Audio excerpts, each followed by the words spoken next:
tell you an even more devastating number that I don't have because nobody has it. But how much business do you lose because somebody looks at your social media profile and doesn't see any proof of you performing, any proof of quality, any proof of in-depth knowledge, any proof of intellectual property? Nothing. All they see is dog videos or travel pictures or anything. So when I came to Key West and did my performance afterwards at the client dinner, we had a conversation and they told me how that need actually came into place. They already contracted another speaker, one of my speaker colleagues, and the executive assistant of the CEO scrolled through social media and found a very disturbing post from that speaker and went to the CEO and said, how is it possible that this person here can teach our employees how to brand and present yourself better? And they immediately took him off the event, and here I was in Key West.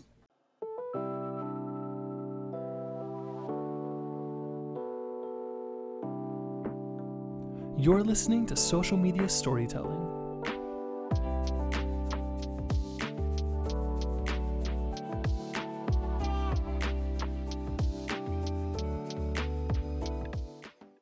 I'm so excited for this episode. So how I met Sylvie.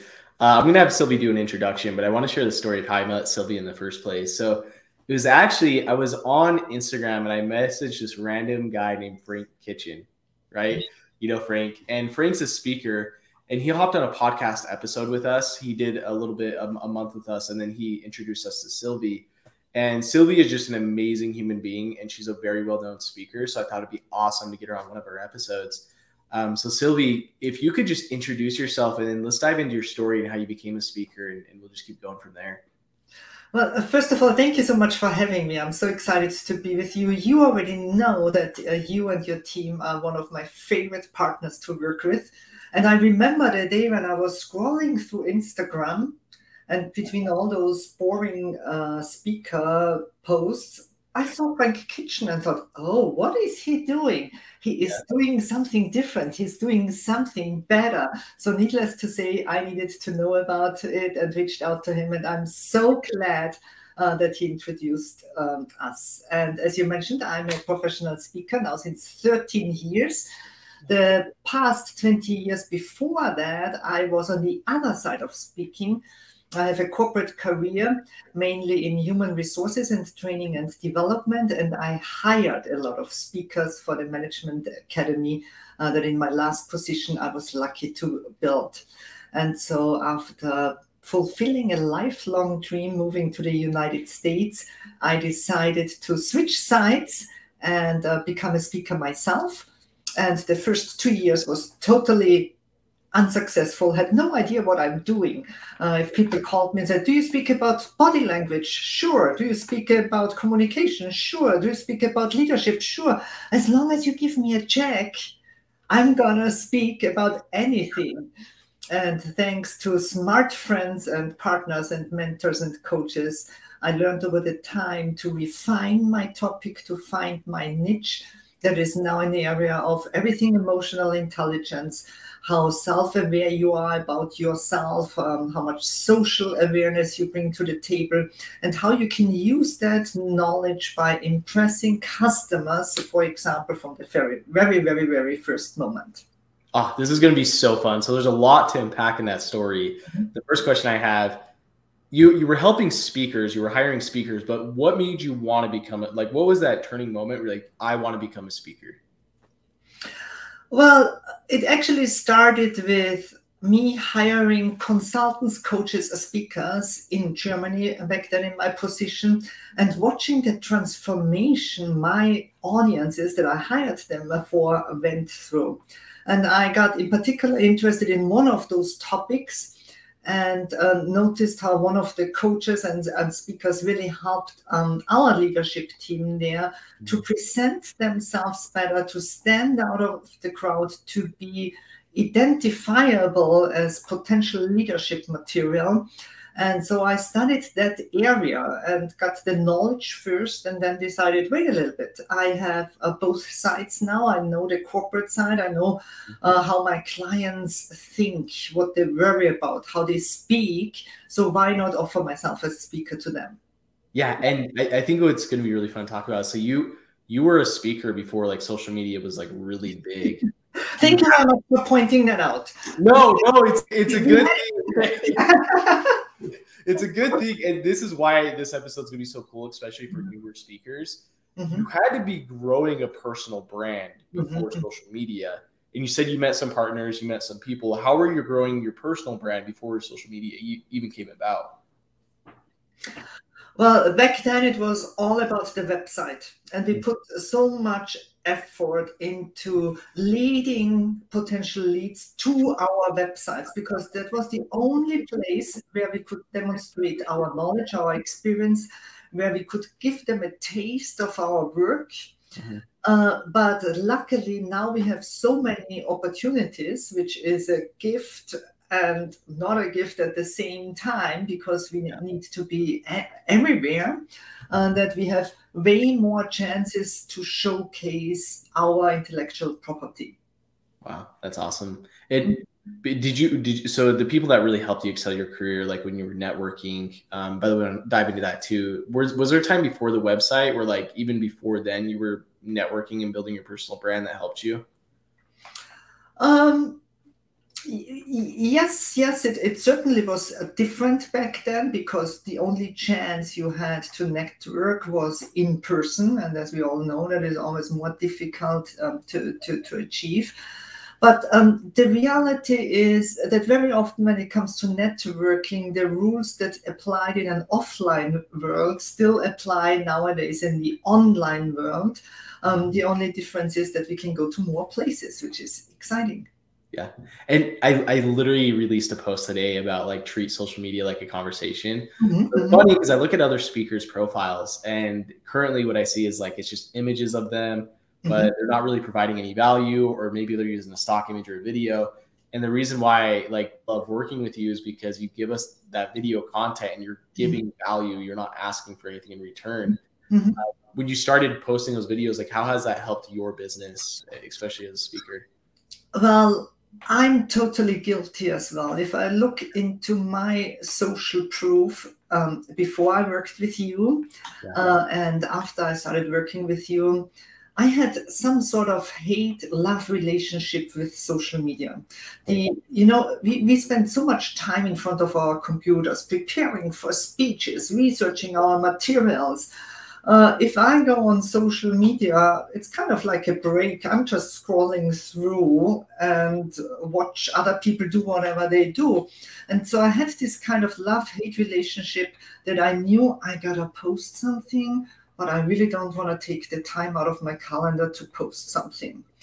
So I was not consistent. I only posted when something randomly showed up that I thought, well, this could be posted. And I realized the things that I posted were first and foremost for my ego. Here I am behind the stage. Look, I have a big AV team. Here I am on the stage. Look, I have a big stage around me. To show the world I'm out and about. But the reality is that's what we expect from every speaker, right? That they are out and about, and you are not adding value to your community, to your audience, by just showing, look, here's a computer that they use to make sound for me on stage, and this is random John that you're never going to meet in your life, but he's my IV partner today. And so it was such a switch in my mindset too, that I went away from posting about me to post for them, to look into my content and put the ego aside and say, what would be valuable for my audience? And since ever I changed that mindset, I have a love relationship with social media, because now I see how it works. I have so many discussions with speakers who say, well, I don't get any leads from social media. And then I look at their social media profiles and see, well, you're not doing anything to get leads from your social media. If you're not doing it right, you can't complain that you don't have an ROI. Yeah. And so luckily then after 1 month exhaustion, doing everything myself, editing videos, uploading comment, capturing them and everything, I scroll through an Instagram and see Frank Kitchen and realized, oh, there is a way to do that, way simpler, faster, and better than I have ever done. So I love like your whole story of like the switch in your mindset, because it was like kind of like a wake up call for me. Mm-hmm. How many like well-known speakers there are, but they're not on social media. And if they are, they are doing like the look how great I am, like stage, right? And they're not providing value.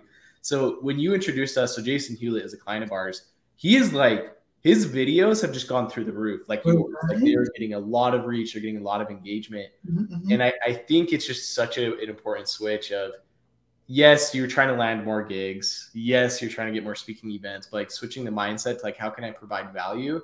Because the people that I want to work with are like the people that are providing value like you. And then I'm like, oh, okay, I'm going to reach out to Sylvie because she really knows her stuff. Yeah. So I think that's awesome. And something I also learned from working with you and your team is, in the beginning, I was so focused on likes and followers, right? How many people do follow me and how many likes do I have? And the only post that ever went through the roof was a video about my puppy. Now, I have a very cute puppy, I have to admit, but it doesn't do anything for my business, right? And I was so happy that it had so many likes, right? But that doesn't lead to any business. And so what I learned since I'm working with you and your team is, I ignore the likes, I ignore the number of followers, but what I look into is how many saved my post, how many people shared my post, because that tells me more about how valuable they really found the information, that they pressed that save button to say, okay, I want to come back later if I ever need that advice again. And those are the numbers not visible to others. You only know those numbers if you have access to your own account. And I realized that sometimes I have less likes and more saves and shares. And those are the numbers that really, really, really count.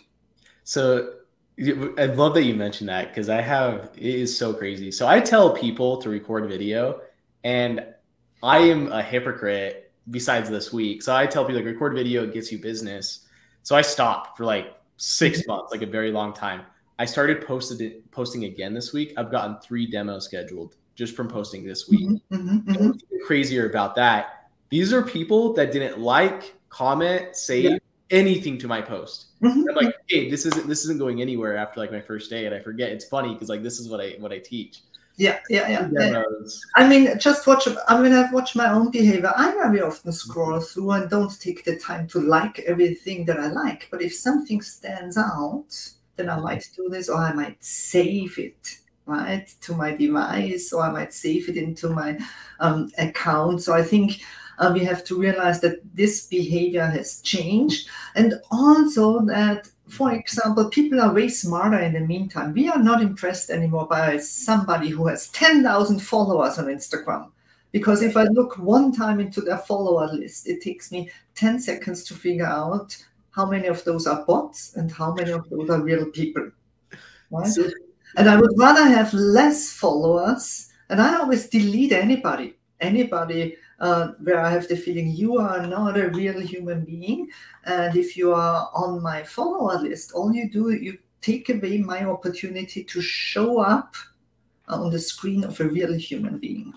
So there's 2, you're like, we speak the same language, and there's 2 things I want to point out. The first one was like, your dog video went viral, but what did that really do for your business? And I think about it and I relate it to like the cinnamon challenge. Like, you know the cinnamon challenge, right? No. What is it? So the cinnamon challenge, I want to say it was like 7 or 8 years ago. You put cinnamon in your mouth, and this is like, it went very viral. And you'd hold the cinnamon in there, and you try to keep there as long as you could. And everybody ended up spitting it out. So a Yeah. lot of people know the challenge, but no one knows the people that did the challenge. Like, you don't remember the person. Like you said, you might have went viral for your dog, but did that help you? If that makes sense, help your business. So it's Yeah. I mean, there is really a balance to find between, sometimes I also post if there is a beautiful sunset out of my plane where I go and travel to a client, then I want to share this with my audience because it's a beautiful moment. Sometimes I post something about my dog because it shows that we are also human beings and not just those stage performers. And there is nothing wrong about it. But if you speak about, let's say, customer service, and your social media profiles are full of dog videos, fitness videos, food videos, or whatever you want to post, and you don't show anything about your knowledge, your depth of knowledge that you actually have, well, then social media doesn't work in your favor. Then you are a social media user, a personal one, a private one, but obviously none of your clients or potential leads sees you as the business owner online. See, and you get it, because you have to post your business, but you also have to post personal. Everybody knows this, but we like to work with people. We don't like to work with the business. And Sylvie does a really good job of like doing both. So I think that's awesome. And is like, as a speaker is listening to this, why, and I know we've kind of touched on it, but why should a speaker get on social media and start doing these tactics that we're giving them? Well, you don't want to be a risk for potential buyers. If people go on our websites, we all know the first thing that they watch is our speaker demo video. So why do they do that? In 3 minutes, you can't really show them the depth of your knowledge, right? But the first feeling that they want to have, or confirmation, is this speaker safe, right? Is he or she, or they experienced? Are they funny on stage? Do they curse on stage or anything? Or how do they look like on stage? But they want to have some sense of safety, that this speaker isn't a risk. And once they have identified that, yes, then they might go into your materials, and then they might read about your keynotes and your program descriptions. But I truly believe that when buyers also scroll through social media, they are first attracted by our performance and then question if that is an important topic for them. And in the past, what we did for years, what I did too, we tried to do that with pictures, right? We posted pictures of ourselves on the stage or lifestyle shots. And you still should do that. But the reality is millions of people do that. And there is nothing exciting anymore about you and a quote next to your head that you said. Right? You can sprinkle those in, but if that is all that you offer online, buyers don't get that sense of safety that this speaker is not a risk. They want to see you speak. They want to experience my accent. How bad is it really? Can she talk for 60 minutes, right? They want to see, is she funny on stage or not? Does she have some energy so that I can assure my audience members don't fall asleep? They just want to have a sense for your performance, and I find the format that you and your team help people with, the 60 to 90 seconds format, fantastic for that, because nobody also wants to watch a 40-minute keynote of us. We just give them little bites, little tastes of who we are, what we have to offer, and how we offer it. Wow, that is awesome. And that's why I want to talk about that, because like speakers need to get on social regardless, but also need to do it in a certain way. Which makes a difference. I was reading the stat the other day. I think it was 4 out of 5 people before they do business with you actually go look at your social media profile. So if they're doing that for regular business, probably 100% of like buyers for speakers are looking at your social media profile. Yes, and I tell you an even more devastating number. That I don't have, because nobody has it. But how much business do you lose because somebody looks at your social media profile and doesn't see any proof of you performing, any proof of quality, any proof of in-depth knowledge, any proof of intellectual property, nothing. All they see is dog videos or travel pictures or anything. So while we know the number that you just shared, what happens there, we don't even know how much business we lose out, because secretly, without us knowing, they scroll through our social media profiles.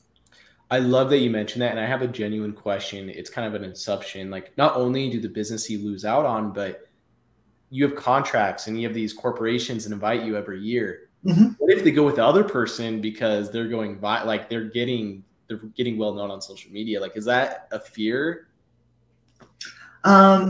No, it can only be to my advantage if others do that, right? I remember one occasion, it was in 2017, when a client reached out to me in beginning of December.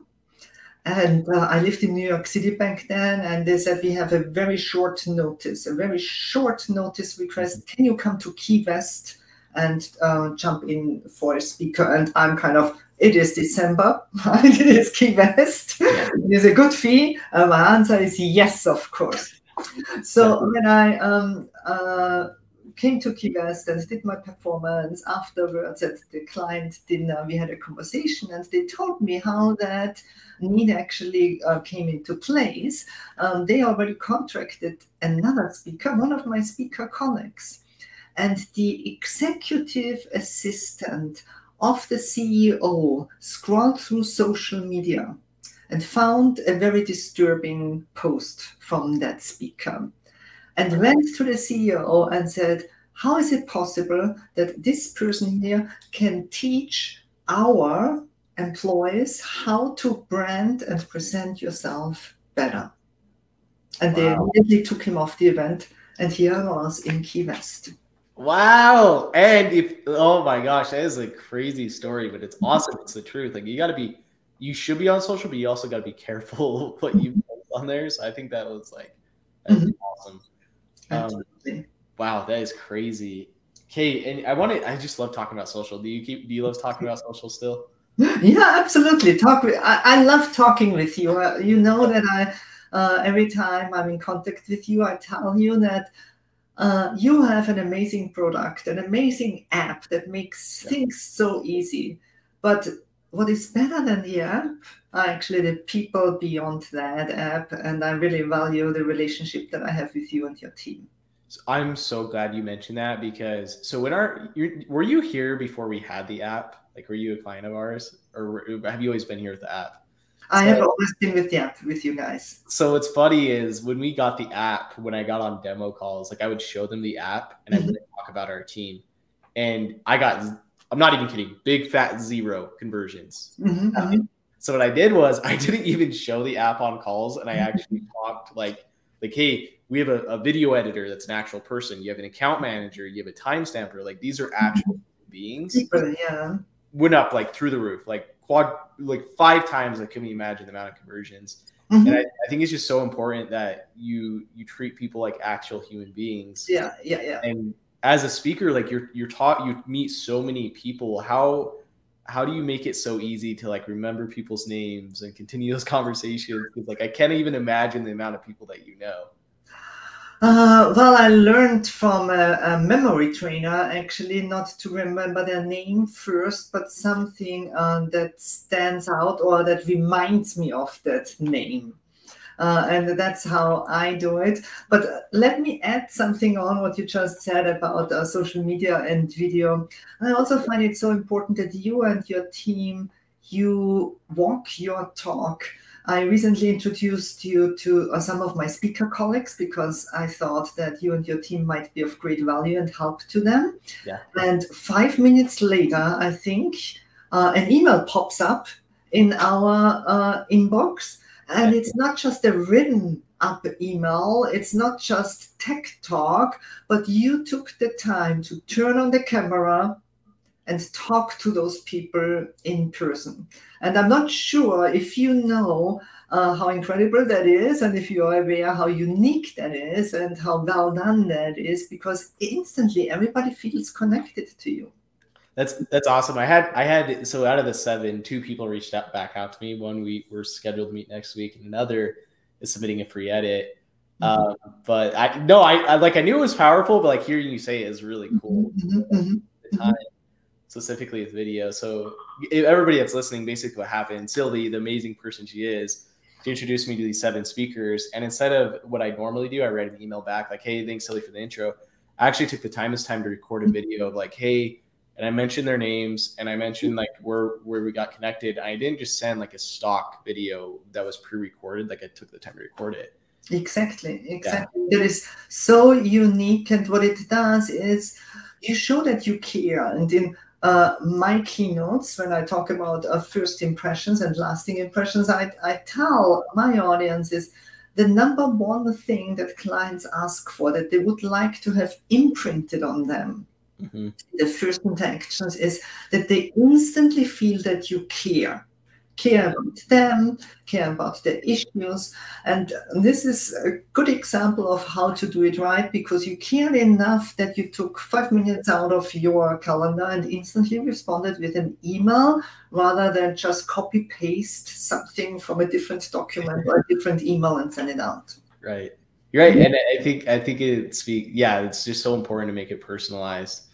Sorry, I don't mean to go back, but I want to go back. You said, and I've heard this before, that memory person that was helping you, you think of something unique about them. Is there like, do you ask a question about them that helps you find that unique thing about them, or do you just find it on your own? To my audiences? Yeah. Like, let's say for me, example, you're trying to remember my name. You're trying to think of something unique about me. Do you just find it within me, or do you ask a question to find it? No, something that reminds me. So when I think of Devon, unfortunately, I actually don't think of Devon, that person Devon, but I have somebody else called Devon, and I use that person to remember you as the Devon. Funny. So I got some work to do. No, I'm just kidding. Yeah. That's awesome, though. That's awesome how you do that. Yeah. Hey.